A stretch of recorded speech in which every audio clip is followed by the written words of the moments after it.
Gordon was cross. Why should Henry have a new shape, he grumbled. A shape good enough for me is good enough for him. He goes gallivanting off to crew, leaving us to do his work, and comes back saying how happy he feels. It's disgraceful. And there's another thing. Henry whistles too much. No respectable engine ever whistles loudly at stations. It isn't wrong, but we just don't do it. Poor Henry didn't feel happy anymore. Never mind, whispered Percy. I'm glad you're home again. I like your whistling. Goodbye, Henry, called Gordon. We're glad to have you with us again, but remember what I said. Later, Henry stopped at Edward's station. Hello, Henry, said Edward. You look splendid. I was pleased to hear your happy whistle yesterday. Thank you, Edward, smiled Henry. Shh, shh. Can you hear something? It sounds like Gordon, said Edward, and it ought to be Gordon. But Gordon never whistles like that. It was Gordon. He came rushing down the hill at a tremendous rate. He didn't look at Henry, and he didn't look at Edward. He screamed straight through the station and disappeared. Well, said Edward. It isn't wrong, chuckled Henry, but we just don't do it. And he told Edward what Gordon had said.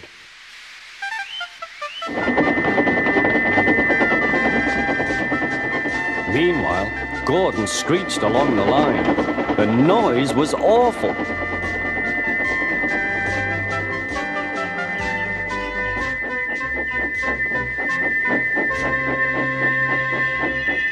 At the station, everyone held their ears. The Fat Controller held his ears too. Take him away, he bellowed, and stop that noise! Gordon puffed sadly away, but he wouldn't stop whistling until two fitters climbed up and knocked his whistle valve in place. That night, Gordon slunk into the shed. He was glad it was empty. It isn't wrong, murmured Henry to no one in particular, but we just don't do it. No one mentioned whistles. Next morning, Henry was enjoying himself enormously. I feel so well, he sang. Trickety-trock, hummed his coaches. Then he saw some boys on a bridge. Peep, peep, hello, he whistled. Oh, he called. The boys didn't wave and take his number.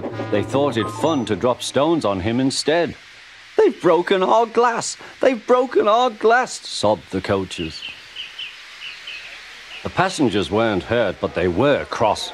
Call the police! No, said the driver. Leave it to Henry and me. What will you do? They asked. Can you keep a secret? Yes, yes. Well then, said the driver. Henry is going to sneeze at those boys.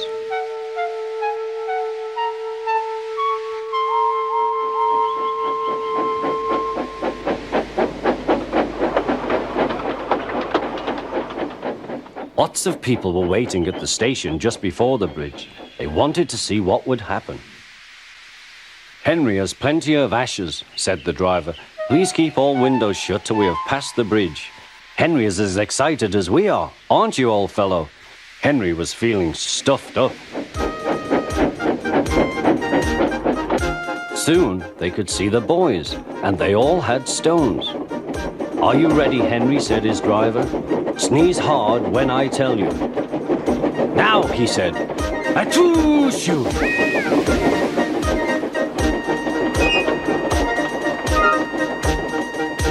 Well done, Henry, laughed his driver. Henry went home very pleased with himself. He had taught Gordon and silly boys a lesson with a whistle and a sneeze.